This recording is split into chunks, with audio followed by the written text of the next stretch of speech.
Okay, I think we are live. Can you guys hear me? Okay, so hello everybody. My name is Shay Mastan. I am the Youth Prevention Program Director here at Two Feathers Native American Family Services. We are here today to do a flower dance panel with some amazing women throughout our community, and it's an honor for me to be on with them.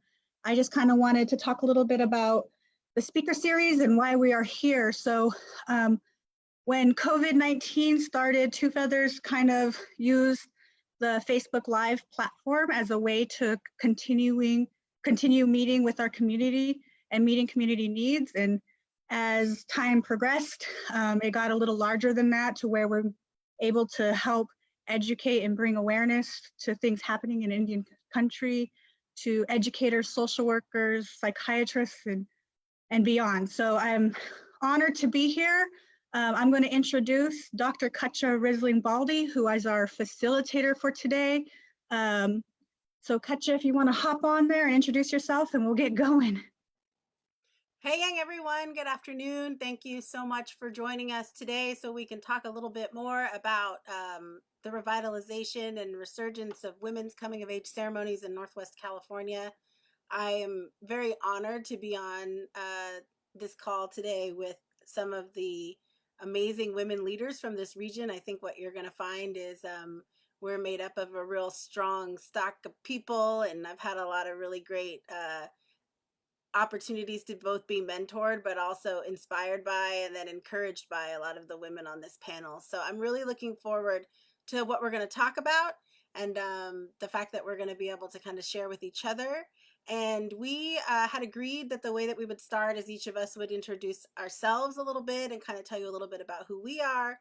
So I will begin. I'm Dr.Cutcha Risling-Baldy. I am Hupa Yurkin Karuk and enrolled in the Hupa Valley Tribe, and am fortunate enough to not just be somebody who likes the work that we're doing here to work with youth, but also somebody who is related to many of the people on this panel, and likely would just call them cousin even if they weren't my cousin. So I'm really excited about that. And I'm looking forward to kind of some of the things that we're able to share today about why these ceremonies have been so important to our regions and to the people who we are today. So we're going to begin with very short introductions. I do want to say we have people connecting in some spaces from very rural areas.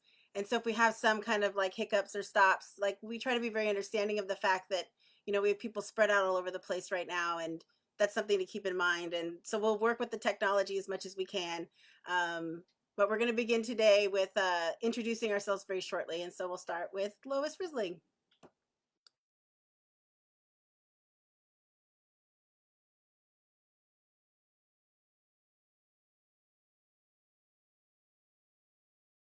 Shay, you have to unmute her. All right. Hello. My name is Lois Drizzling. I am a Karuk from the village of Sawaram, Yurok from the town of Morik, and I'm an enrolled member of the Hupa Valley Tribe from the village of Metdilden. And I married a man from a village down river from my village, Metdilden, and the village of Tagmilden. And I am Cutcha's mother. Thank you.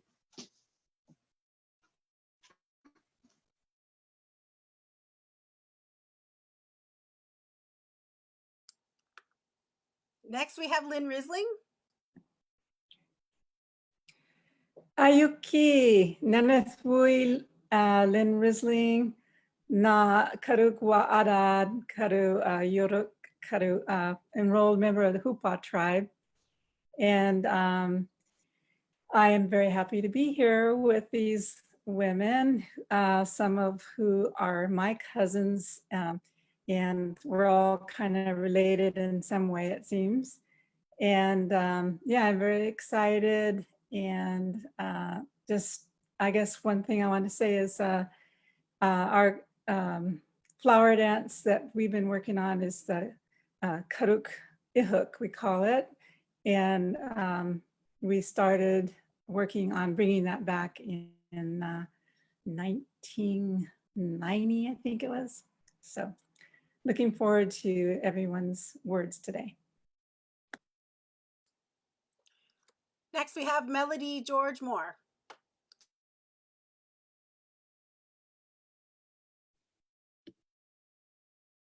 Hey, young. Melodie George Moore Ahuriet Taika Misting Nahwaye Kinchufqat Suhdai. That's the villages that Lois was trying to remember for Steve because we're cousins.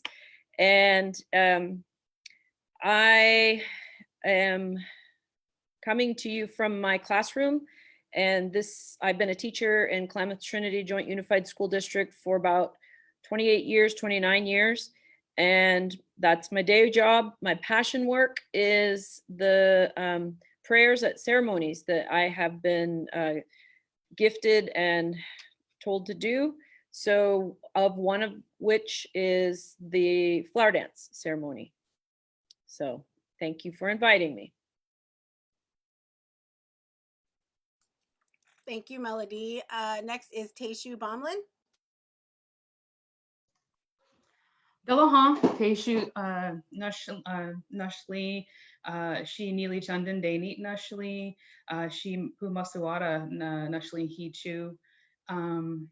Hello, my name is Tayshu and I come from Neely Chandan Dani of the what's known as the Talawa people. And I also am a Salmon River Karuk person.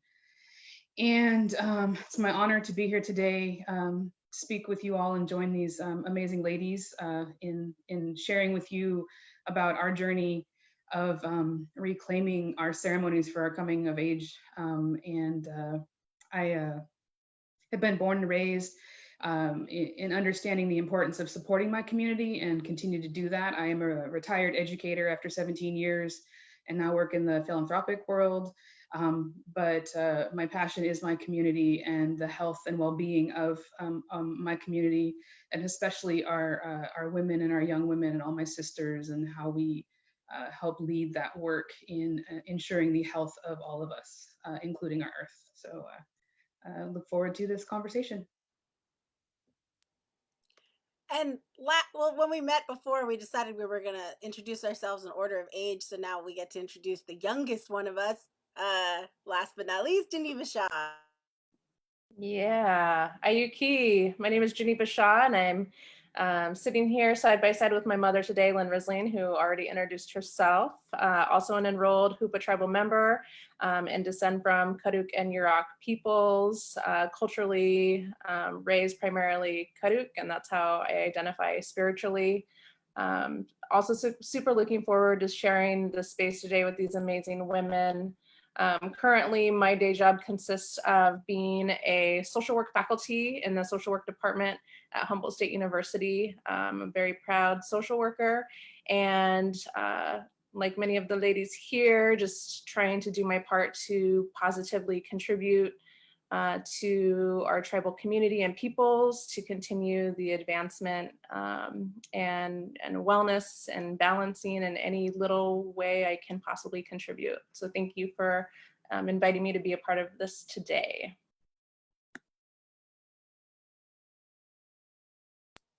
So we are going to try as best we can to run this as a discussion amongst each other and an opportunity to kind of work off what each other are saying. And we have a couple of prepared questions that we're going to go through. I know that people have the opportunity to engage online if they would like. You can post questions into the comments of the live Two Feathers video, but we're going to wait until the end to kind of look at questions and comments. So it's not that we don't see you, it's that we're going to let people have the conversation and then we'll respond to questions toward the very end. So please put your comments and questions into the live video, even if it's just to say how beautiful all these ladies are and how amazing they are. when we do these types of presentations, I think it's important that we also get feedback from people, what it means to them to be able to hear about this kind of information, because we are doing this in a way to kind of help people to grow in their understandings of things that they can maybe do in their own communities, or the things that they can do with their own youth. So feel free to please make comments online, to leave comments in the live video that you're watching, and we will, as we can, get to the questions at the end, and then maybe read some of the comments too, so that the people on this panel know what's going on. So our first question is really a little bit about what the flower dance is, what women's coming of ceremony are in our region.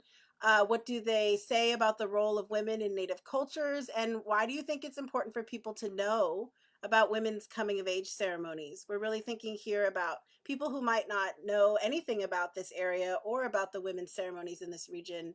What do you think is important for them to know about them, and about what they say about the ways in which we understand the role of women in our cultures? And anybody can take it as you'd like. If you want to raise your hand, I know we've got teachers, we can point you out and be like, okay, this person's going to talk, or you can jump in if you need to.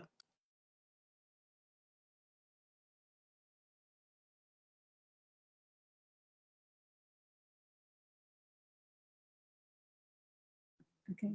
I guess the first part of the question is to define what the flower dance is. And in our region, which represents several tribes, some that were mentioned here, Hupa, Yurok, Karuk, Tolowa,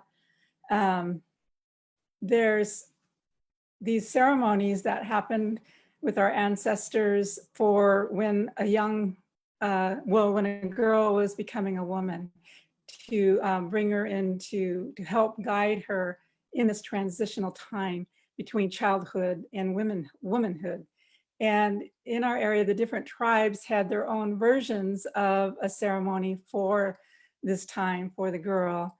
And so it's not all the same, even though culturally speaking, there's a lot of things that we have in common through other ceremonies and other parts of our culture in our environments. And there are things that are similar with between the various flower dances. But for the Karuk people, the main, I guess the main purpose is to bring luck to the girl as she becomes a woman, luck that will carry her through into womanhood and throughout her life as a woman, as a wife, as a mother, or whatever role she has in the community. And also, I think it's a time to introduce the girl about her roles as a woman, her responsibilities as a woman to her family and to her community. So there's a kind of a larger part of it, from just the individual person to her community, this learning that there's this network of people that she's connected to, and in bringing that more to her awareness.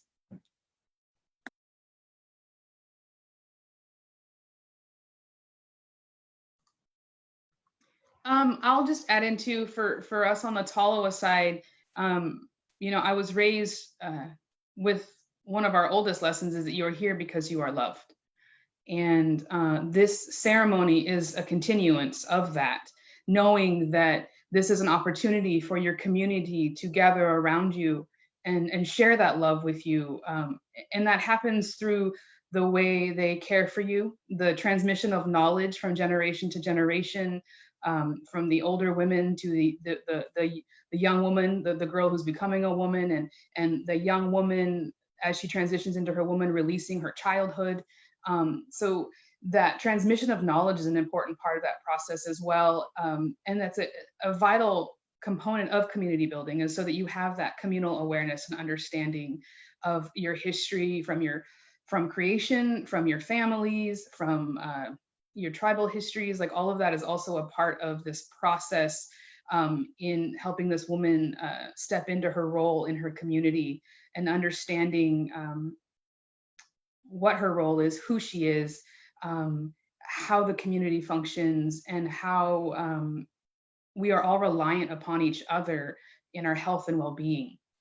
And I think that's a really important part of these ceremonies, is it does bring together these people so that you can see them And there's well, the girl can't see them in the moment, but she does have a moment at the end where she can see her community that way. But the community comes out and they're there in person, devoting their time and energy, their love, their energy, their luck, all of those things. And I see it as a very vital stepstone to the creation and the continuing of the creation of our community. And how, even though we are gathering together for this girl, specifically, that everyone is vital to that. And it's not just about this girl. It's about how this girl is a part of and intertwined with her community, and how we are all vital to each other. So just so we can update people who are just logging into Facebook Live, we're starting a little bit about what the flower dance is, what women's coming of age ceremonies are in our regional area, and sort of why our panelists think it's important for people to know, like what they think people should know about women's coming of age ceremonies and the role of Native women in Native cultures. So Melodie or Lois or Geneva, do you have anything that you'd like to add?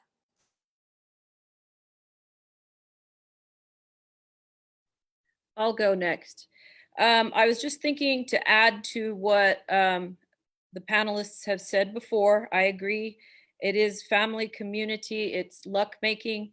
But I want to look at it from also a graduated continuum of growth that maybe our ancestors had thought about, because there are different words for different stages of your life.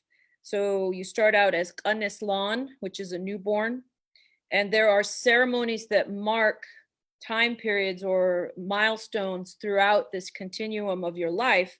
The first being that 10 days after you're born and your little belly button thing falls off, and so there's a ceremony that churns you into the next stage, and we don't call them Kanislan anymore, we call them Mijayatin.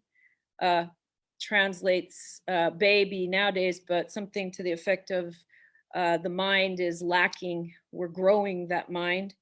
And then another ceremony of some sorts with a milestone, and then they turn into, if we're following the continuum of the ladies, tehich, which is a young girl, tehich. And the hitch, spotted, there's a lot of things that in nature are spotted when they're young, the ones with the spots, so tehich. This ceremony is the marker between tehich, ketsan, and there's a teenage period there, a period of where we're inputting into that tehich, that girl, everything that you guys have all just said. And then the marker between ketsan and zamestlan. Zamestlan is woman, full grown, fully blossomed, has given birth. And there's all kinds of ceremonies that surrounding the marking of having to give birth. And I was recently assisting my own, my second daughter in giving birth. And that was on my part. I had to have really strong thighs to help her bend. It was something. And that also marked my transition.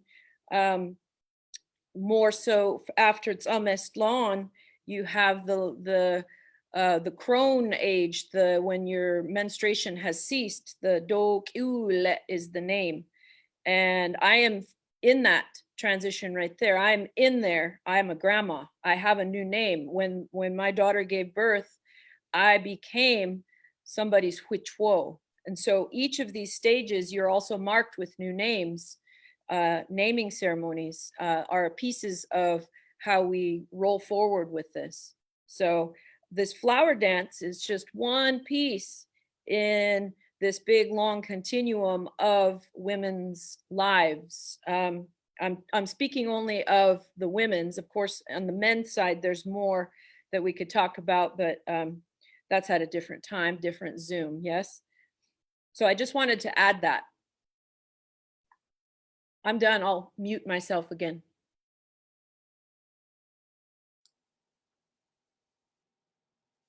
Geneva or Lois, do you guys want to answer a part of this question, or?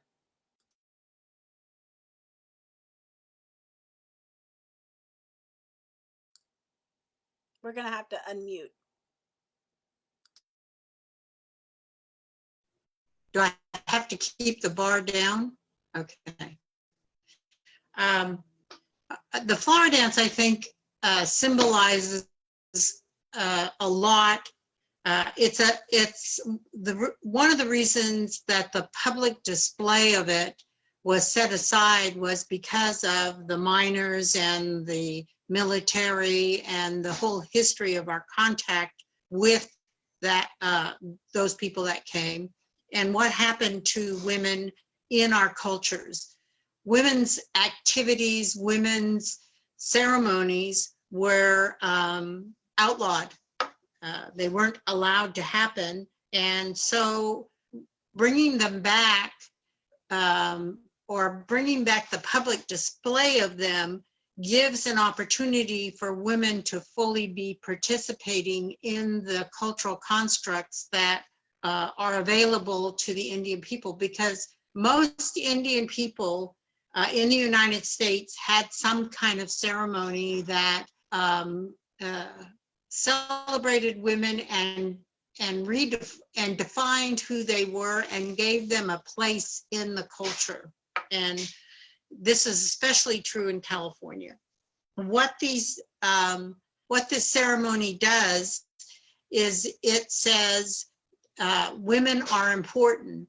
In our particular region and area, we believe that it is our responsibility as people, that part of the reason that we're put here on this earth as people is to provide life. So you provide life through ceremony, you provide life through how you care for the earth and how you take care of the rivers and how you take care of the sky. That's your responsibility. And this ceremony celebrates that ability of women to do this, and it has a place for men to participate in that celebration and in that directive that comes from the Kahanai. So you take the girl, she's the central figure here. It's an important thing for her, it's transition. It's the family, and because of oppression and settler colonialism and all that stuff, all these entities have been broken down, and we have to put them back together, and this ceremony helps. It helps with the family, it helps with the community, and it helps with the spirit people, because the spirit people, the Kahanai, are doing this ceremony where they live and where they hang out, and they're doing it all the time that we're not doing it. So it never went away. It was always there. And now we're doing our part to help them. So, and ultimately one of the things it does is to contribute to the identity of the young woman, because a lot has been lost under the political systems that we have and the militaristic systems that have been imposed on us for our identity. And when you watch a young woman go through this, her identity is strengthened and stated, and her family's is, and her communities and the tribes. So I think that's one of the reasons why this, it took off so easily, because unlike what anthropologists and bureaucrats have said that we lost it and it went away, we never lost it. It was always there. We were always doing something, and now this is happening. And it's our way of saying women are important. We know they're important because they do two very important things. They give life. You can see this when they have a baby. You can actually see them giving life, and that's important to us and that we want to do. And they become the catalyst for allowing the whole tribe, the whole community, her whole world, her family to participate in that process. So I think it's very important for this. Thank you.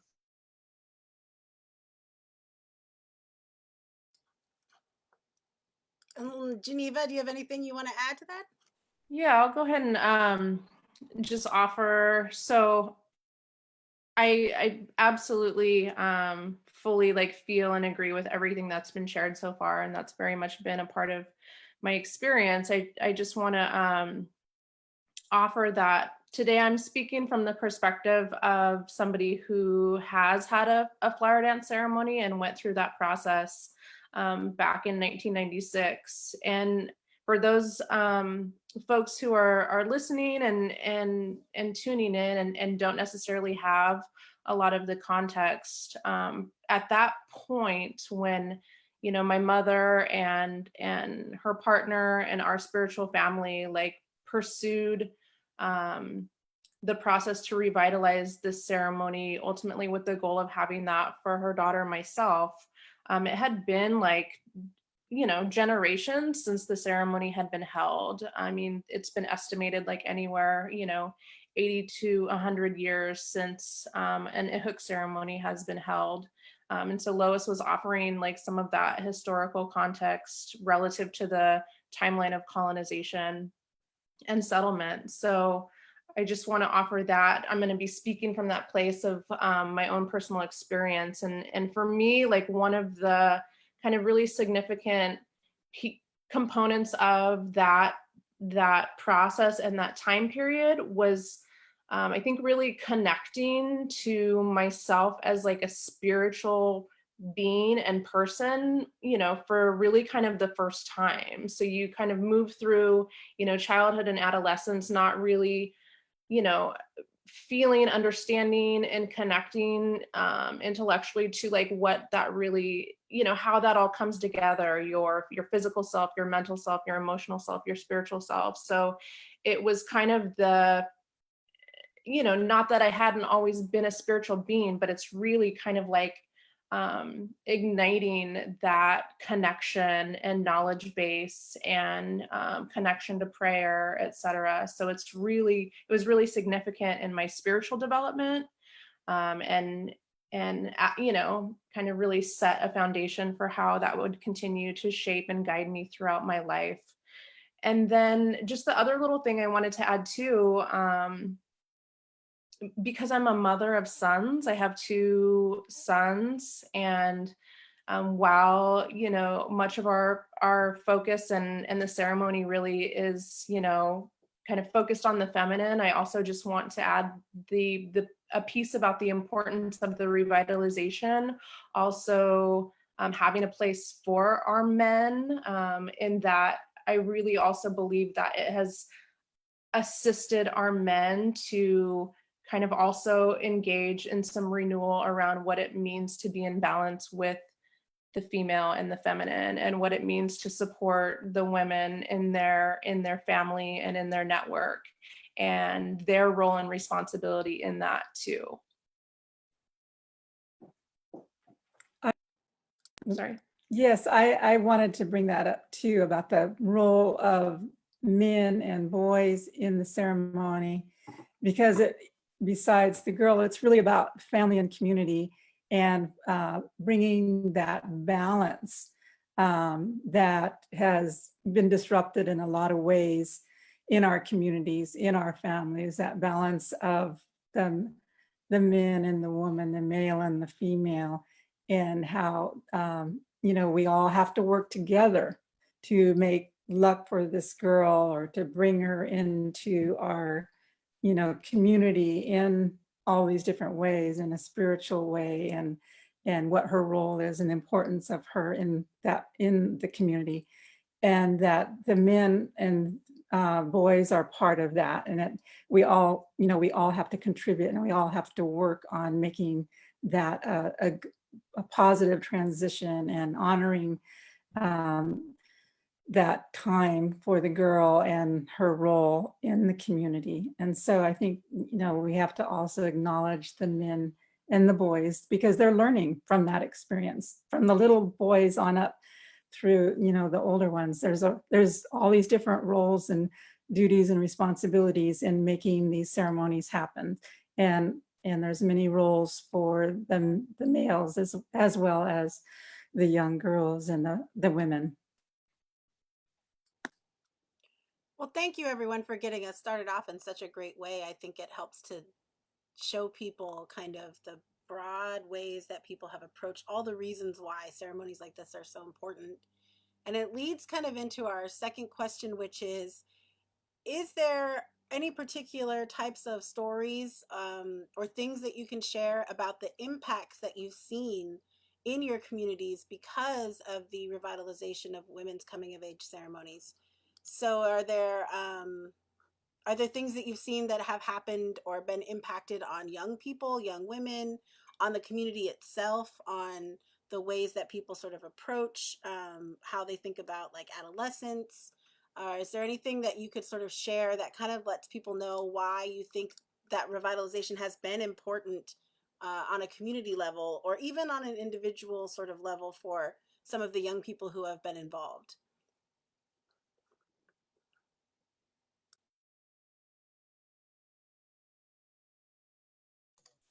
I think for me, I have an interesting perspective as being someone who was fortunate enough to have participated in ceremony. I grew up very blessed that my parents began this journey of bringing it back when I was born, and they sat around and talked to the elders, and they tried to get as much memory as possible from those. They remember it from happening, well over 3 generations, 100 years prior. And so to experience it myself and to now be on the other side of it, and especially in all the years that I worked in education, I was fortunate enough to work in the Hoopa Valley for a decade, and get to work around a community where ceremony was a part of that. And I got to see how it impacted, especially the girls. I could point to you and tell you the girls that have had their ceremony by the way they stand, by the way they speak, by the way they interact with their community.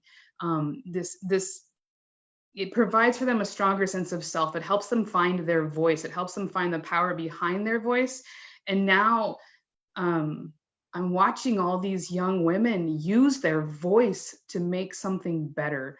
And it's absolutely beautiful. Like, I feel so honored to be a part of a community that has given our women back their voice, that is fighting against this colonial ideology of what a woman's role is and how a woman interacts and how a woman honors and loves herself, to now know inherently and deeply how important and vital and loved and treasured they are and how much they need to speak up. And so I love to look around the community now and go from a place when I remember being a very shy young woman who was kind of nervous about having this ceremony because everyone's going to know I started, because I was very much surrounded by a larger community that didn't put any, that was more of a shameful thing.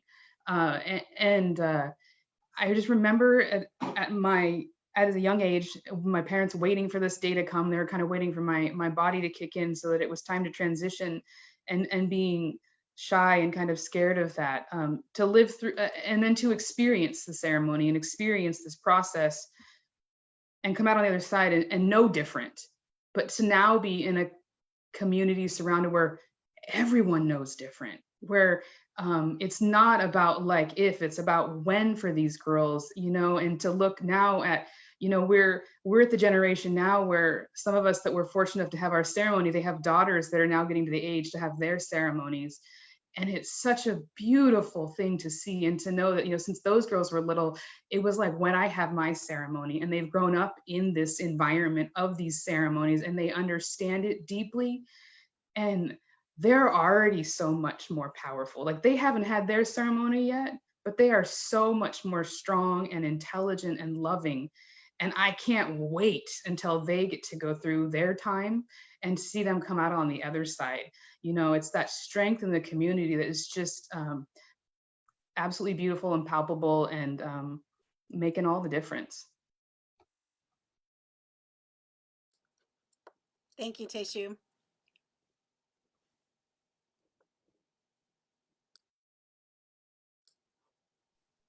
I'll go next. Okay, so stories about positive impacts on community, individuals, and family. So for the community, I'd like to address a little bit of that.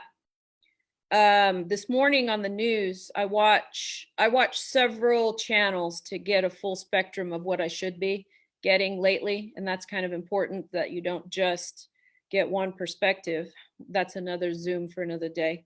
But on this, I think it was the ABC channel that I call the Disneyland News, because they are the parent company that owns this news station as well as Disneyland. They had former Governor Christie on with his wife to talk about some things that they're doing to revitalize their communities in respect to the COVID crisis, and now with these riots that have also taken a toll on some of the businesses and people staying home. I was watching, and it made me think of how this is an opportunity for us to share what positive tools are gained from our ceremonies.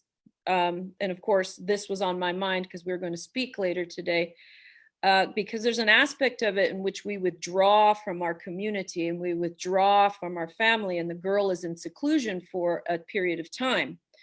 That period of seclusion is significant in that we're asking her at a time, these teens their brains are firing to be communicating with their own age group, and we're asking them to not. And so what that does is it creates this inner strength and inner, this whole inner monologue. It develops that inner voice that Tayshu was noticing about when people speak now, that they have listened to their inner voice first before just talking.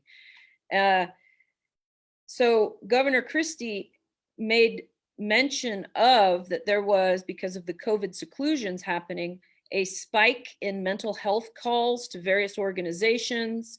People were not okay. There's domestic abuse happening in greater numbers, and people are not okay with their quarantine partners. And because that relationship was, is not strong to begin with.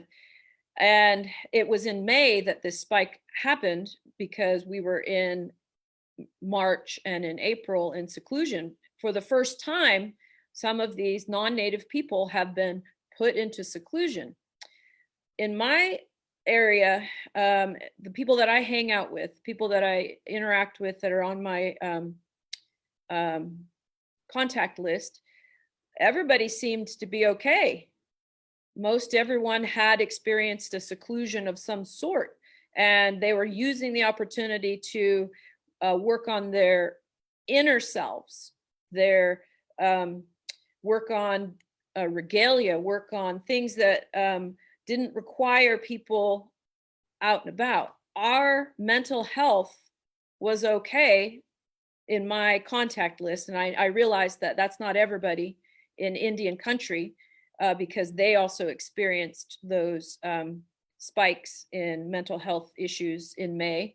But in my contact list, the seclusion was doable. It was easy. It was, oh, okay, we're doing this now. And his response, Governor Christie, was to say, we're going to open up and we're going to get back so that people can, because he was worried about people's mental health. He was using opening up as an excuse, or using mental health as an excuse to open up. Whereas I thought, wow, this is an opportunity for America to work on their inner selves, their inner lives.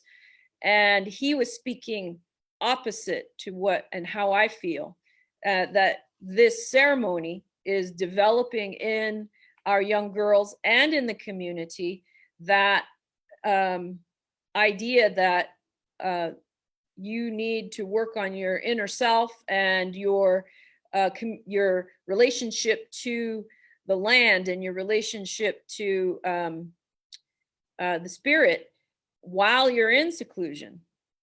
And if you can't work on relationships to family, and if you can't work on relationships to people in your work or in these larger circles around, you could strengthen your relationship to the earth and to spirit, which is what we're doing when we're doing a piece of what we're doing when we're performing and doing these ceremonies on these girls at this time. So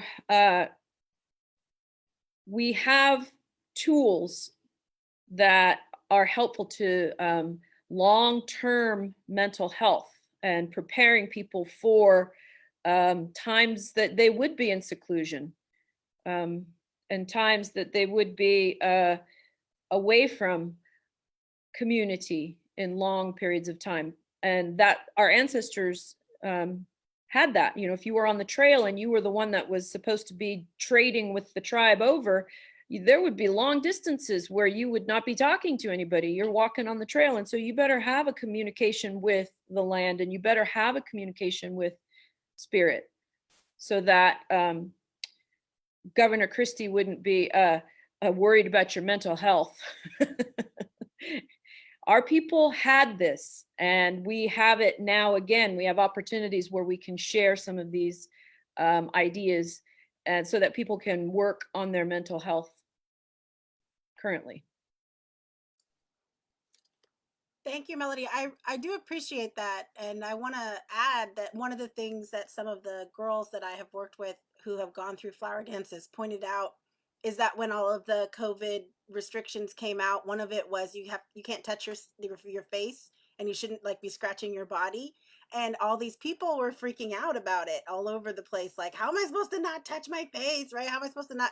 And then they were like, oh, I had to do that. I did that in my flower dance. I wasn't supposed to be touching myself a lot. I had to use a scratcher. And people started saying we should bring the scratchers back. We should actually be wearing our little scratching instruments around our neck to be able to sort of push things out of the way, and because we can clean those and that sort of thing. So I could see them having a conversation about things that they had picked up in their dance that had helped them to prepare for moments where things felt like more pressure, or how were they going to approach something so that they felt like they could take it apart and do something with it. So Lois or Geneva or Lynn, do you want to add anything about the impacts you've seen on community? This is Lois. I've seen impacts on the girl, as everybody has said. Some of them are just, they just make you feel really happy when they talk about it. I mean, it's everything from they're so excited that they had a ceremony, and they go, you know, I did it. I finished. I did the whole thing. I didn't think I could do it, but I did it. And that feeling of accomplishment and something that happened for them.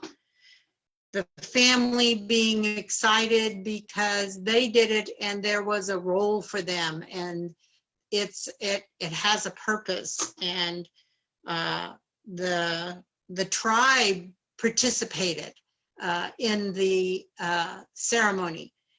Their participation was very practical because they provided porta potties, but they felt like they were part of it, and it was a part of what they did.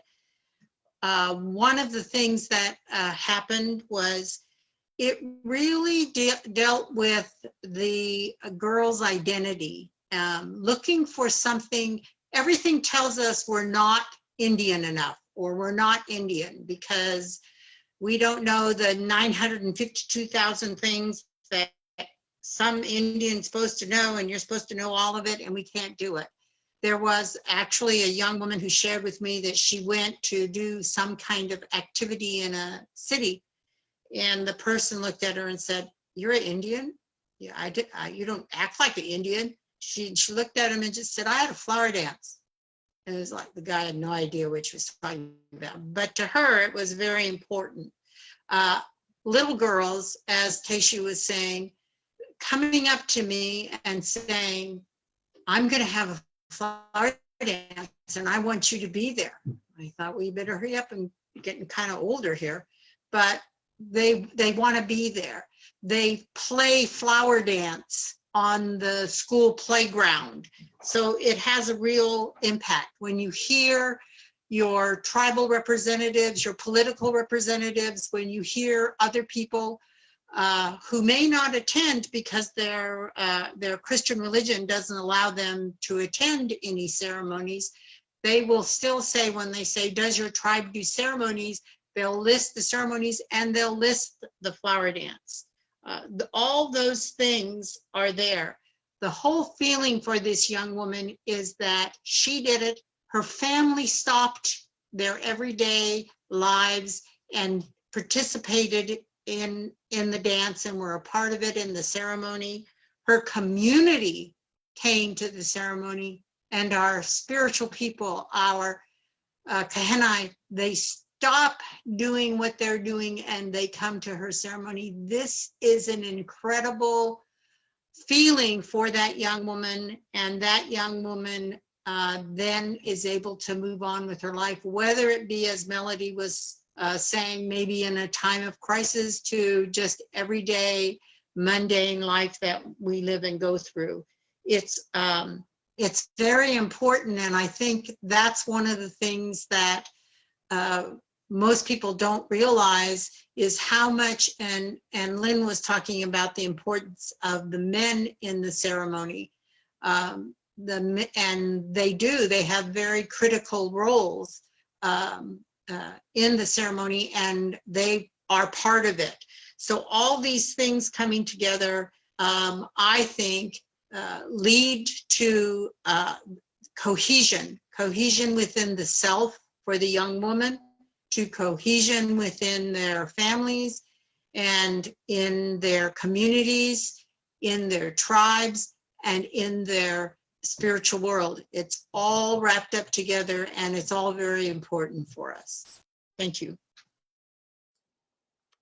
Thank you very much. And Lynn and Geneva, do you want to talk a little bit about the impacts that you've seen on community and young people and all over because of these types of ceremonies? For sure. So I guess I'll start and offer a little bit of personal testimony. Just going back to that kind of like that training piece a bit. I love, Melodie, I love how you kind of translated that to just the state of the world we're in right now. I think that's very significant.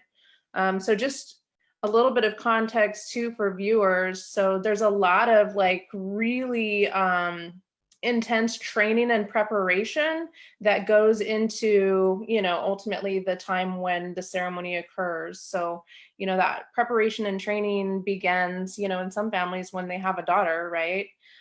So I want to first publicly acknowledge my mother for, I was thinking about it this week leading up to this panel presentation, and just embarking on the journey that she did to have a ceremony for her daughter, myself, during a time when that wasn't necessarily the norm. There wasn't a lot of people, or even the accessibility to information to be able to be like, what would this be like, and what should this look like, and what are all the things we need to know. Just her fearlessness and bravery and hard work and commitment to me and to our community and all the girls who've come since then, I think is just incredibly remarkable. And I know that the other women here, very much also like that bravery and that fierceness and that determination is very present amongst those who we're talking to today. But I want to talk a little bit about that training piece and conditioning. So during the ceremony, there's very intensive discipline and training and pushing yourself. And it's very hard work. Going through the ceremonial process is very hard work for everybody involved, but it's very hard work for this young woman too. And one of the things that, I've realized more and more throughout my life is that intensive process and training and development during the time of ceremony is something that has continued and carried with me throughout my entire life.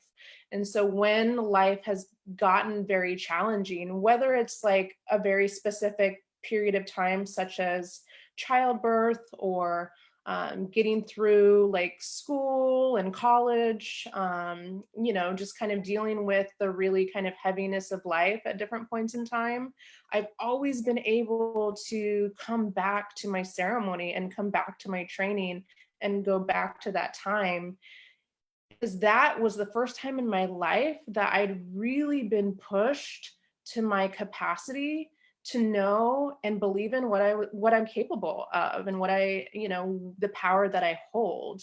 And I think there's something so incredibly powerful, maybe one of the most powerful forces is a woman who knows what she's capable of, especially when she's faced with really significant adversity and challenge. And so again, like, you know, some of the darkest times in my life, you know, I go back to that time and have, you know, reconnected with like what I'm capable of and my power. And that's really continued to, you know, just be the foundation for my life, and keeping me on a productive path, and helping me to come out of some really challenging times in my life.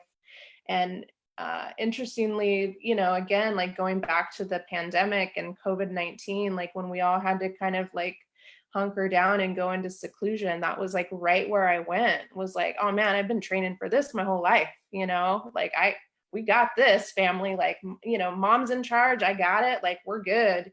And I definitely you know, went back to that place of that training and that conditioning, you know, and that power. So for me, like, it's really served as that foundation of strength. And I was one of those young people, I still am, where I do things the hard way.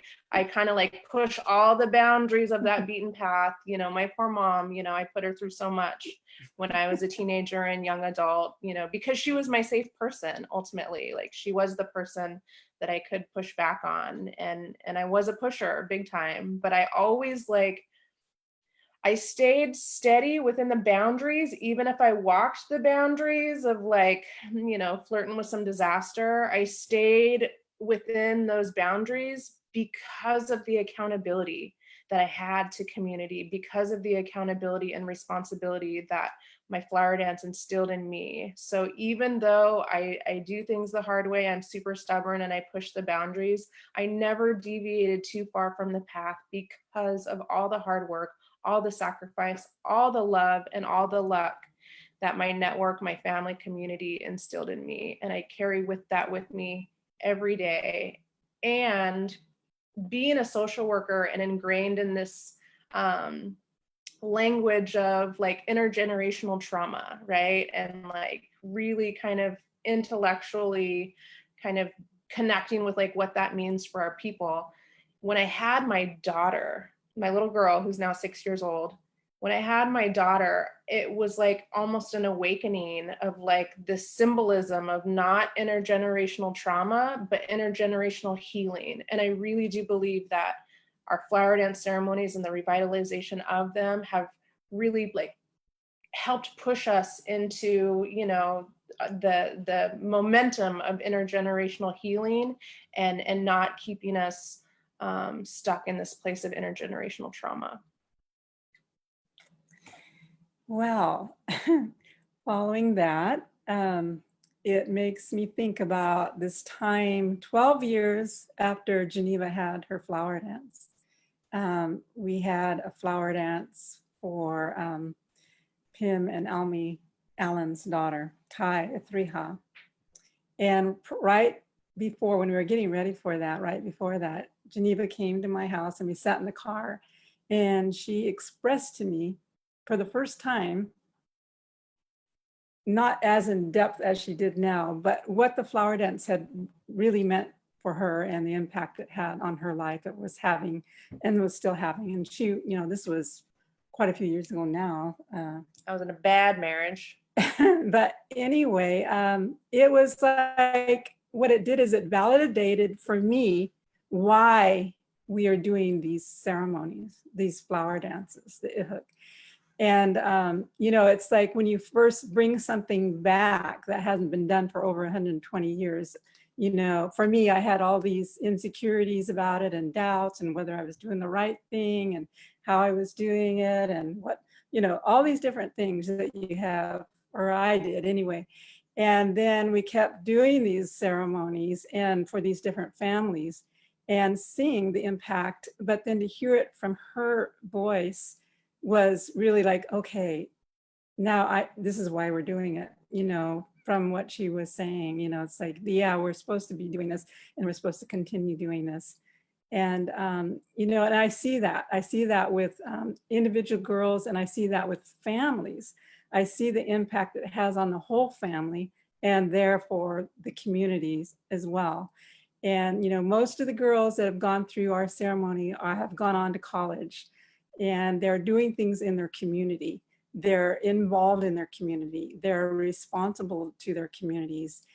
And they are involved, of course, in ceremony, and they're on a spiritual path. And, that's beautiful to see. And I'm seeing that, not just with the Karuk people, I see that with the Hupa and the Yura, the Wea, the, Taloa. It's happening everywhere. And it's kind of a spread like wildfire in a way. You see these little girls like Tayshu had mentioned that, they're excited. They want to have a flower dance, and there was one of our relatives who didn't, she hadn't gone through a ceremony, but her daughter said to her, she was pretty young then, she said, "Oh, and what was your flower dance like, Mom?" It's like she was just thought it was there forever, that we've always been doing it, but it has been there, as mentioned, before, that it was dormant, but it's been there, and it's just come out, it's come back to life, and it will continue, and you see the value of it in our communities. So it's been a wonderful journey, and I personally learned something every single ceremony. Every single ceremony has its own spirit, has its own character. A lot of it has to do with each individual girl and each individual family. And I've seen impact on families that were struggling in a lot of different ways, and the positive impact it's had on healing for them. And for some people, it's the first time they've been involved in ceremony and continued after that to be involved in other ceremonies.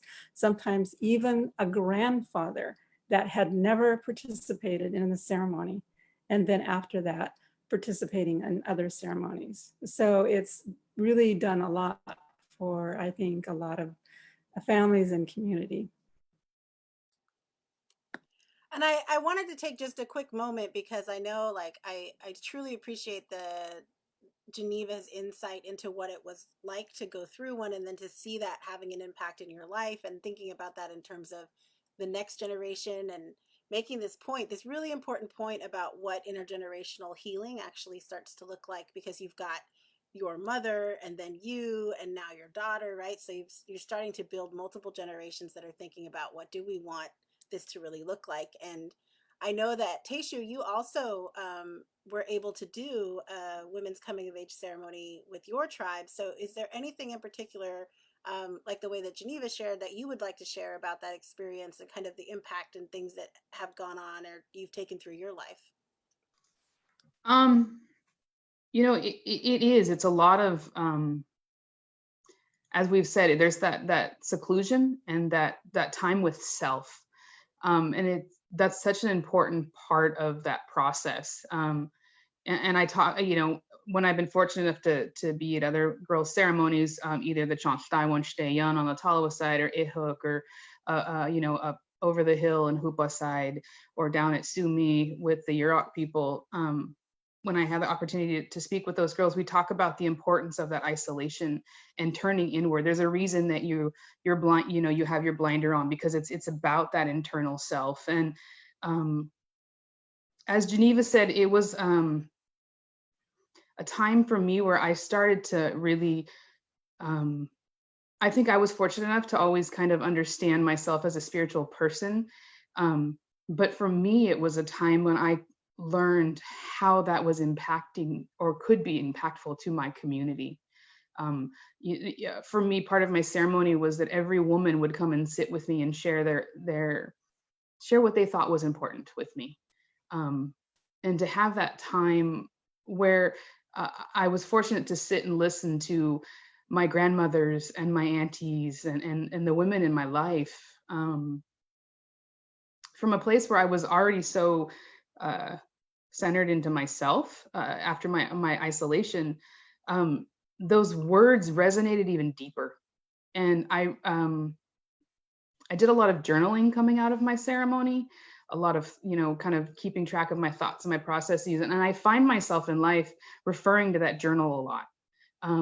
And really amazed at how the words that were shared with me are important and vital to my life and the different processes or different stages I find myself in. Is that, when I was, as an adolescent going through this, what their words meant to me, and then to revisit them, 20 years later when my life is in a different transition, but how those words are still impactful and important, and just continue to be a guidance for me. The mentorship that is built through that ceremony and those relationships with the women in my life are just strengthened over time, and they continue to be something that I rely on to help me through, that yes, I know that I can do this, but I also know I can do it better when I reach out and I make connections to the relationships that I have.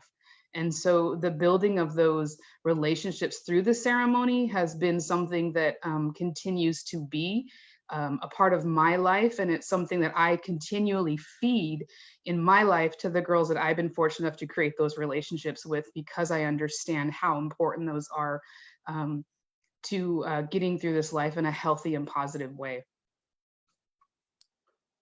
And so we're coming up on our last question, and I wanted to remind people who are watching us on Facebook that if you have questions, you can post them into the comments and we will try to get to as many as we can. Also, if you have comments that you'd like to leave, we will let the panelists know some of the feedback and things that people are thinking about what they're able to share here on Facebook Live. So just a quick reminder to do that. We're going to pose our last question to the panelists that we had planned, and just a chance for them to kind of reflect a little bit more, and then we'll get to sort of some of the participants' questions.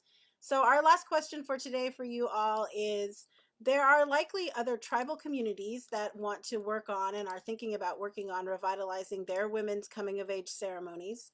I know that I get a lot of people approaching me about what could this be for us, or we're very interested in what we could do to sort of help with revitalizing these ceremonies for our young women.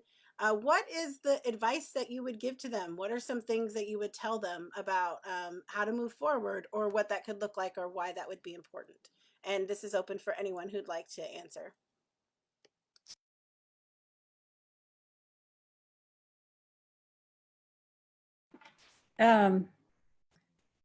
Well, it can be pretty overwhelming at first. Like, where do I start? What's out there? Who do I talk to? Are there people living that have firsthand knowledge, or, what are the resources? You really have to look at what your resources are. It could be ethnography materials, could be talking to elders, could be talking to other tribal groups of people, communities that have revitalized their coming of age ceremony for their girls. So you really have to look at what resources you have, and also to look at it as, you don't have to do it all at one time, or I guess it doesn't have to be, it's not going to be exactly how it was 200 years ago. You have to start from where you're at with what you have, what resources you have, and then you can build on that. So maybe the first time you have a ceremony, it's, not a huge, everything, like you think it should be, but it's a start, and you have to focus on the girl and the family and your intentions, and not worry that you don't have every single detail in place, and not to worry if you have good intentions and you're doing it as the best you can, and consulting with the people and the resources that you have available, to not to not worry about the criticism or criticize yourself so much. But, you know, maybe you're just working with a small core group. You can't necessarily work with the whole tribe. You have to start sometimes taking small steps with a small group of people.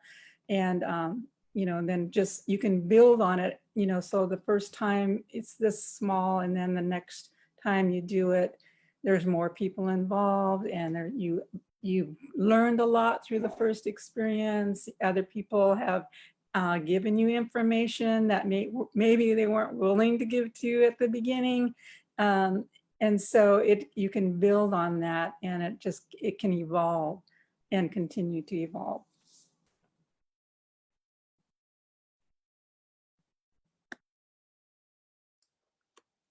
Thank you, Lynn. Melodie or Lois, do you want to share anything about what it would look like or what advice you'd give to other communities?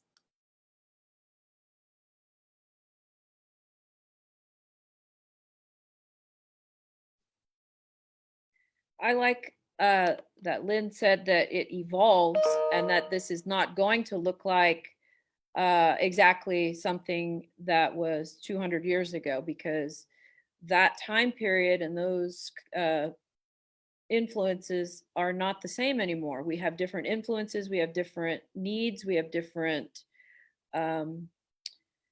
things that we have to think about. So how I started, one thing, because I didn't start out to say, I'm going to change my community by starting this ceremony. How it started was I was listening to my elders who sang songs and had advice, had stories, and had prayers, and enacted little bits and pieces of the ceremony. They played ceremony too, not just the little kids do it, but like to show and to teach. They were also playing ceremony, showing me how it was done. No, you do it like this. And then with the intent that it was supposed to be for some future generation, if it wasn't for me, because at the time I was receiving this advice, I was already in college. So kept that at the back of my head for when the time came, if it ever came, to bring out that information again. So it's just lying there dormant, right? And this is the advice for the other communities. It's lying there dormant already. And if you have a spiritual connection to your area, all you have to do really is kind of like scratch the surface a little bit, and then boom, you know, you have these influences from spirit that if this is going to happen, they will put things in front of you to make it happen, to help you to make it happen. And so your prayers to bring it about, if you can think it and then you can speak about it and then like get it out of you onto a piece of paper, and then from there involve a small group, like Lynn says, that is supportive of you, not critical of you, and then move outward from there. And it's all from a good place. My first intent from bringing it to idea down into on a piece of paper was, what do I want this to speak to my children for? Why do I need this? Why do they need this ceremony? And I wanted a list of things that I was going to input. And like Lynn said, this is not the same as 200 years ago. I wanted them, some of the list is the same, you know, song, to be mindful of other ceremonies and your place in the community and the roles that you have. But one on this list was also, I wanted them to know how to read. So I gave reading material for my seclusion. I gave them things to read, and that is still on a piece of my list. That what are some of the activities that you can do during seclusion? One of them is read. So that's not on a 200 years ago list, but it is necessary for somebody to know how to read in order to, you know, know if somebody's going to rip you off, to know if they're trying to take your laws away or your resources away. You need to be able to read the document to know that. And when you have that knowledge of knowing how to interact with today's world, then that is doing its job. That ceremony will be doing its job. So in these tribal communities that are thinking about revitalizing these women's ceremonies, like Lynn said, start small and think of individuals first. What do they need? And then after each successive ceremony, then it grows from there. And there are stories and there are experiences and there are songs that are still out there in the ether that are just waiting for somebody to get still enough. And during COVID, a lot of people were still and a lot of people were dreaming and having lots of experiences. That's what seclusion does. That's what it does. So that's a little piece of what I have to add to that. And Mom, what do you think? Well, I think the best advice that I have for people who want to do this is to be able to believe in yourself that you can do this and that it will happen. And I know that we can do this because we used to do it as tribal people before contact, before 1850, before 1840. We did it all the time. And we knew that our spirit people, the Kahanai, were still doing it. And we have to believe in ourselves. We have to believe that we can do this. And I learned a really good lesson during COVID. There is a young woman who wants to have a flower dance. She and her family have been working on it before they were getting ready. It's like Tayshu said, now people are getting ready when the girls are very, very young. And she wanted to do this, the girl herself. And then COVID struck. And then up here on this reservation in Hoopa, the tribe closed the reservation and put on a curfew. You couldn't go outside between 8 o'clock at night. It's been changed to 10 p.m. now, but 8 o'clock at night until 6 o'clock in the morning. Well, that's when the ceremony happens. And so, she couldn't run along the river. She couldn't do those things. And I thought, this is what happened when we got invaded by the miners and the military. It just stopped what we were doing. And how do we deal with this? And what do we do? So we began to, I started talking, I was talking to Melodie about it. I was talking to Cutcha about it. And I thought, this is what our people did. They modified it to work. So maybe, and we could only have 10 people. Well, you got the grandma, you got the girl, you got the woman who's helping with it. That's 3 of your 10 people. You need at least 2 guys. So that's 5 people. My 10 people are going really quick, but have enough. It's not going to look like it did back in the 1700s or the year 1 in Hoopa time. It's not going to look like the year 1, but have faith that you can do this, because it's, as all of the previous panelists have said, it's there. It's not something. We have to be able to turn a deaf ear to all those beliefs that have been imposed upon us, that have said things like menstruation is dirty, menstruation contaminates you, menstruation will make men sick.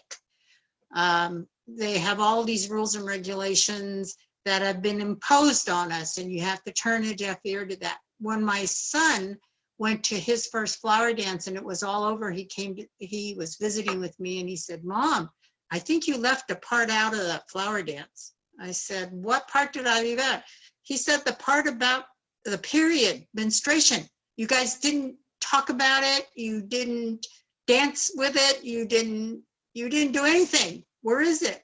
Because it's about so much more. But if you're going to do this, and it's not a matter of if, it will come back. It will be done again. We will do this as Indigenous peoples. We can't try to recreate something that happened in the year 1500 before any contact. We're recreating what is going on right now with our experience, taking those beliefs and taking those principles and taking those methods and applying them to now. Because just like COVID virus came, we could have told this young woman, well, you can't have a dance because of COVID virus. But COVID virus isn't any worse than minors and military people. Thank you. So I want to get to some of the audience questions. I will say that we're a little bit over time, but Two Feathers said we're fine. It's great. But I just want to remind people that, and just let you know that we do have a couple questions and comments, and anybody can take them if you'd like to answer them, or if you have a response to it. The first comment or question actually is that for tribal members who are disenrolled from their tribes but still live on reservations, how do you think members should still continue these ceremonies?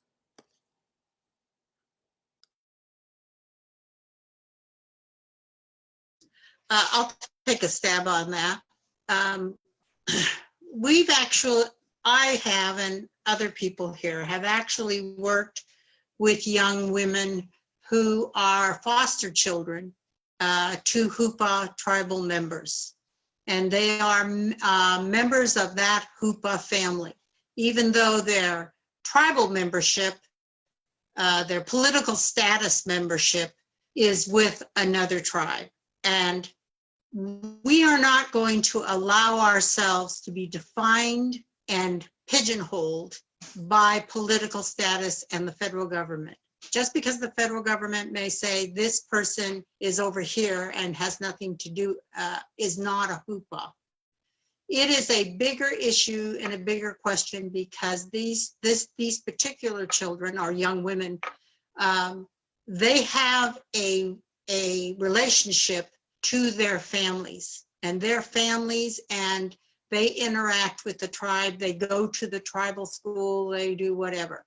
We also have a number of children who have been, for whatever purposes, adopted out to non-Indian families who are maybe enrolled or not enrolled. They have a relationship with the Kahanai. They have a relationship with the belief systems. These ceremonies, as been pointed out here, aren't done by the political status tribal entity. They are done by individuals and families. And it's what those individuals and families want to do. And their connection is to the spirit world and to wherever it's coming from. And these young people need that kind of support. So I really would encourage people not to hide behind or be intimidated by areas of political status, because they change all the time. We just had a lawsuit come down Mashpee. They're changing it again, how tribes, political status tribes, interact, and they're making a distinction between those that are federally recognized, and then says federally recognized before 1970 has a different definition than those recognized after 1970. Well, I say our definitions come from Hupa year 1, and that's what we're going to use. Thank you. All right. The next question is related to revitalization. How have panelists kept a balance between sharing sacred knowledge with their communities and then keeping sacred things private?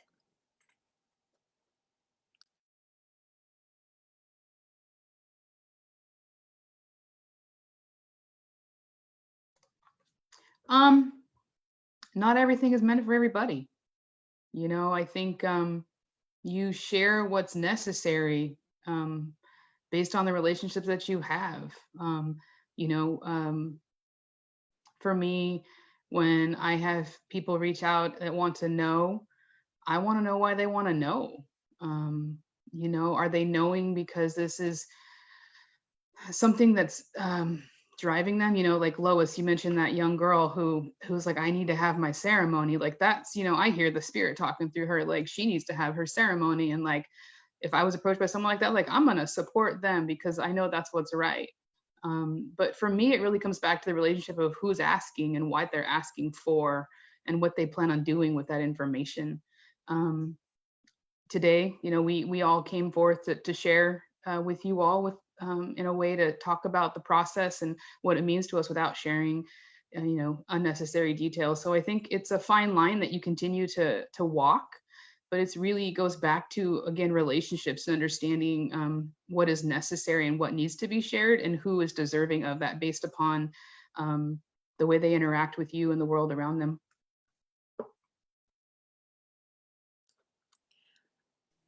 I think that question is kind of an interesting question because it's what Tayshu says. There's different levels of knowledge. The knowledge that you're giving to the young woman is knowledge that we've been told they need to have. So it's kind of like medicine knowledge for herbs. It's like going to the drugstore and everybody knows that's a parent that you can buy Motrin, you can buy something for the child's ears, and you kind of have this basic knowledge. And then it gets to the next level where you need to have a prescription. So you need to have a pharmacist and a doctor. And then it gets to an even higher level where you may need a prayer or something else. So it's kind of clearly defined what everybody needs to know. What's happened is that we are starting to hoard knowledge and not share it with people, our own people who need to know this. So they need to know basic kinds of things. They need to know how to do a ceremonial bath. They need to know basic kinds of herbs that are used if you want to clear your sinuses, and what can you do with that? Because these are kind of, it would be now called home remedies, but it's basic kinds of knowledge that we share. They need to know that there's high country. Now, there might be a level where, because we had specialists, the Northern California Indians, most of California, and Melodie and I go back and forth on the total number of doctors there are, but we had 10 levels, 10 different kinds of doctors, specialties that they have. And I might have some basic knowledge. I might know, oh, I need a poultice for my cut on my leg. So I'm going to go down and I'm going to pick wormwood and I'm going to make a poultice, put it on my leg. But if I am really sick, I'm going to go get one of these 10 doctors, and that knowledge is theirs because that's their training that they went through. So we have to be able to distinguish between that and make it very clear that's what we're doing. But we have an obligation to make sure that our tribe and our tribal people have some basic fundamental knowledge. And that's what the flower dance does. It's defined what you tell them. Geneva was talking about all the things she had to learn, all the things she had to do. It's just like fasting. There's different kinds of fasting. It goes from, I'm going to go on a fast and I'm going to just give up meat and I'm going to drink acorn water, to I'm not going to eat anything, only have acorn water. There's all kinds of things, and there are degrees of that. It's, I think, easier for us to make that distinction because it is defined what we have to teach this young woman and what we have to work with her for.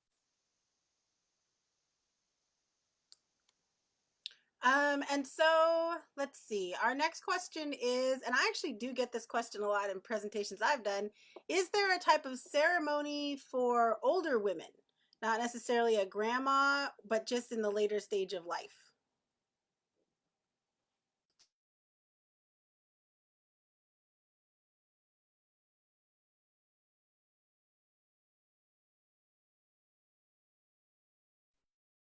So I'll bite. Well, as Melodie said, we, So we have different stages of life, and each of those stages would have been marked with a ceremony and a name. And from the younger stages to the older stages, you're no longer Tsamestlon, you would be Do Kiule at the end of your menstruation life. And yes, there would be a whole new set of responsibilities, and there would be a whole new set of interactions with people. There recently, when my older generation has been going through this, I jokingly say, but semi-seriously am saying, well, let's have a party. Let's have a cake. Let's have some sort of celebration at that as a marker of that new stage and new level. I myself have been recently inducted into the grandmahood, and I've acquired a new name. And we have ceremonies surrounding, they might be interwoven into some of the other ceremonies that are currently going on, like for the baby. And then you are moving over a seat, or you have a different seat that you can occupy now in another functioning ceremony. So it's not just one ceremony and then magically you are now in this new club. It's more like as each ceremony comes around, then you realize that your seat is different.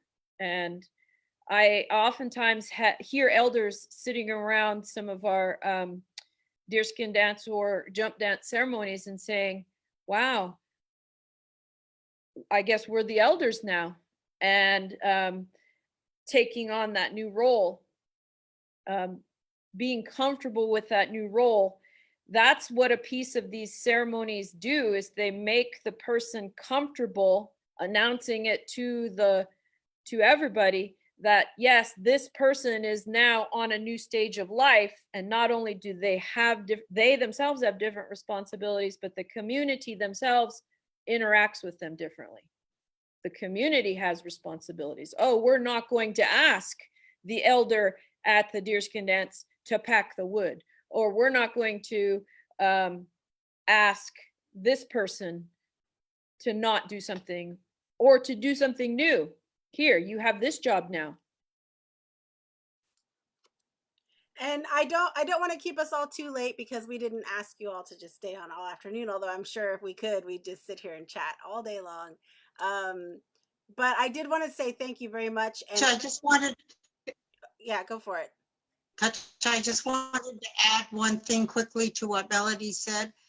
One of the things is how you define ceremony. And so we had a lot, and we still have a lot of ceremonies that aren't the ones like the flower dance, that's a big event and takes this. So for example, when you had a baby, you would take the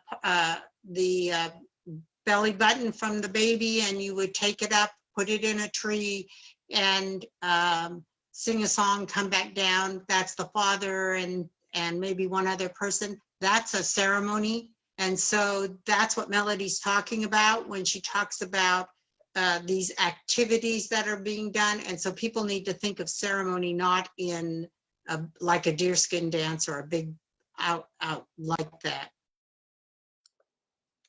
And I did want to say we received a number of amazing comments and thank you. So I hope that we all get an opportunity to review some of the comments that are being left on Two Feathers Facebook video. Just thank you for sharing your personal stories. Thank you for being so open and for making a difference for people. I wanted to give people who would like one last opportunity, if there's anything you'd like to say, and to let you know that there are some questions about when we think about what's happening right now, like in our contemporary moment with ongoing issues, not just with COVID, but also how we're looking at the ways in which our next generation is demanding accountability for things like racism and what's happening with the Black Lives Matter movement and the ways that we can build coalitions across communities. What are the roles that you might see in something like a ceremony or the ceremonial processes, or what are the connections that you see to kind of some of these bigger issues that are going on? And if there's any other comments you'd like to make as we sort of wrap up and end, please feel free to jump in and make a last comment.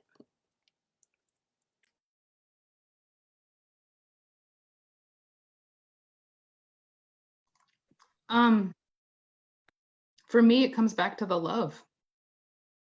It's all, everything revolves back to the love and the relationships, and knowing that now, as it has been, is it's hard work, that everything that we're doing is hard work, but it's worth it, right? Because we love our young ones, we love our communities, we love the ones that aren't even here yet, we love our ancestors, and we want to honor them. And for me, it always comes back to the love and the heart and the responsibility that comes with that.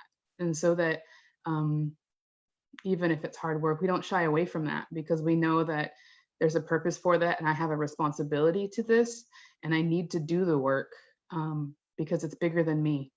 And I think, you know, as we continue right now and we talk about, you know, there's so many things in the world, is that I always come back to that.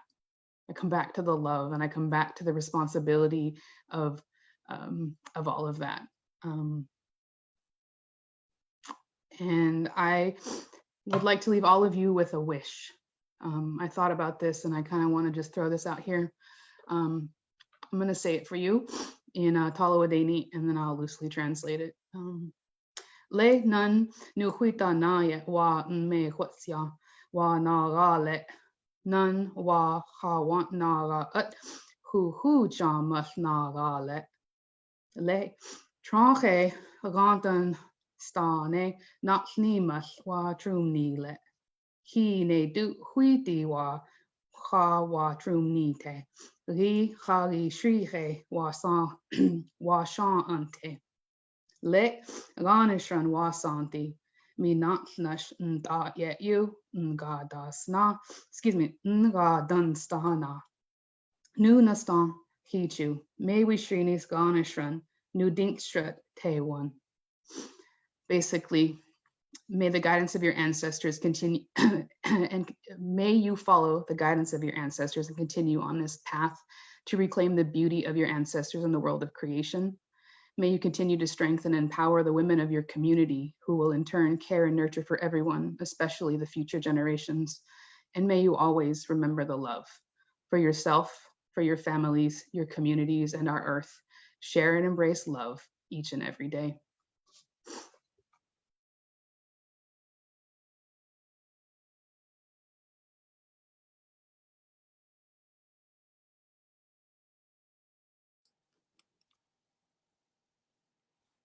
Thank you so much, Tayshu. Would anybody else on the panel like to say some final statements or closing thoughts as we move toward the end of today's talk? I would just reiterate, you know, a point that I stated earlier that I truly believe, which is that there's nothing more powerful than a woman or women who know what they're capable of. And I think we're in a time now of awakening and revolution. And not that, you know, successive generations have not had awakenings and revolutions, but I think now more than ever, we can't afford to dismiss the stronghold, the strength, the voice, the heart, and the power of women. Because it, you know, that feminine power is, you know, an unmatchable force, and we need that feminine leadership and power now more than ever. And we can't afford to keep our women silent. We can't afford to keep our women oppressed and our voices quiet, because, you know, our men and the world and our future generations are counting on us. Just adding to that, I've thought about that a lot lately, even before the COVID, about we're at a crossroads in the world, I believe. And I know a lot of Indigenous people around the world are talking about this, and that there are prophecies that are being fulfilled right now. And part of that is that the feminine part of who we are is coming out, is coming back, and that our societies, our world have been dominated by this male dominant, the mind more than the heart, and that now it's time for the feminine and the heart to be nurtured and to grow and to come back to the balance, because there has to be a balance between the two in going forward for our earth to heal and for all of us to heal, and that we have to nurture, and help that grow the heart of who we are. And that a lot comes from the land, comes from the earth. That's our mother. And so just to keep that in mind, whoever we are and wherever we are and whoever we are. And Lois, do you want to add anything? I want to say that what's going on right now with the murder of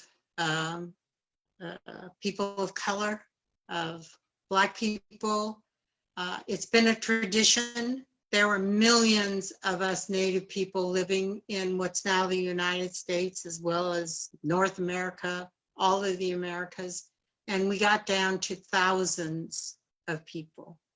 This tradition of killing us is in the fabric of the culture and the fabric of our institutions that govern the United States. It's there. We now are saying we've had enough. Just recently, the federal government under this administration is going after tribal people again, trying to make sure that we don't exist as a people. And this is a continuing tradition that comes from their basic structures. If we're going, and when we do defeat this, and you see this with flower dance, that's one of our own institutions. We have to look to ourselves. And if they truly want to make change, they won't just set up a commission to look at how to fix a system that is fundamentally flawed. They will let, and people of color and people who come from indigenous communities, come from other people of color, they need to look to their own institutions, and we need to apply those principles, just like we did with the flower dance. It was outlawed. The flower dance, the deerskin dance, all the dances that Native people was outlawed, and they put you in jail for doing it. They killed people at Wounded Knee, whole groups of people for practicing their belief system. We can't look to that system. We have to look to ourselves. And we've seen the success of the flower dance. We've seen the success of the women's ceremony and what it's done and continues to do. And that's what we have to do to get over this, because we're not going to be able to put another Band-Aid on it as we have before. All those poor children that were killed in that school back east in New York, and we can't get rid of a gun. And yet our own systems, if you look at the Northern Plains Indians in the Crow Dog case, they took the guns away from him and his family. Our systems work. We know it works. When they impose their systems on us, we die. All I have to say. And we are going to end today with Melodie George Moore to offer some last thoughts and maybe a prayer for us as we go out into the world now with all of our new knowledge and our thoughts and facing the day, that we can come together to have this talk, but then also go out now and do good things in our communities. So Melodie. Couple of things. So talking about this time period, one of the things that struck me the most and made me feel the best from my own situation in networking with women across the United States, there was a jingle dress movement that was happening that I watched I have never watched that many videos on YouTube before, but I was needing it, I guess.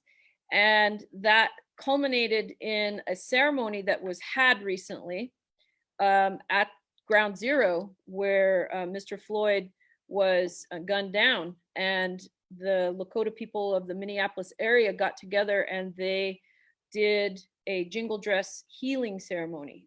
And I watched that too. And I was healed in the process also, because, and I thought about it, they were at the Ground Zero and there were people that were there doing murals and flowers and things, which is helpful for individuals, but there was nothing really being done for the land, because the land, when you do violence upon the land, needs healing also. There's energy that's stuck there. And these ladies came out, young, teeny tiny, to old, you know, older than me. And they came out there and they had purpose, and their feet were doing the drum beats and were doing, keeping time with the drum that was there and the songs that were there. I have questions, and at some point in time, I want those answered about, because I've been to powwows, but this was different. And I have seen grand entry, and this was different, because when they left on the last round of what they had done, they brought the family that was there of Mr. Floyd and they took them out, and they were feel that they were changed. The water that they had within them was changed, which is what our ceremonies do. We are 60, 70, depending upon if you're dehydrated or not, percent water. And so your water is changed after going to these ceremonies and absorbing the good thoughts, energies, and prayers. So that was a women's healing ceremony that they did. And that's in keeping with all of these things that we talked about today, teaching our women that they have the power of creation, but they also, in pieces of that, we have the power to heal. Our men have that ability in these ceremonies too when they participate. And I just want people to know that. We already have our own answers, but we need to, number one, once you have the information about some of this, there's a responsibility that comes with that. And some people don't like that responsibility. That responsibility is with you. Like I said, it's out in the ether. They're waiting for you to pick up the tools. I had a whole dream about that, Cutcha. It's in your book, where people were massacred, and at this point in time, now they're being, we're picking ourselves back up and healing ourselves. We have that ability. We just need to. I like to quote the Frozen 2, just do the next best good thing. That's it. And your path will come and will reveal itself. Just do the next best good thing. Al Sharpton said it, hallelujah anyway. And so then they sang, oh my goodness, that was amazing. And so prayers for all of this, for all of us to work together. In a good way, may we all continue to work together. And that means empathy, that means keeping in cohesive time with each other, because just like in a ceremony, we keep time with each other, right? And no old twinte, for all of our listeners, may you grow and continue to grow with knowledge and towards enlightenment. No old twinte. And that's about it.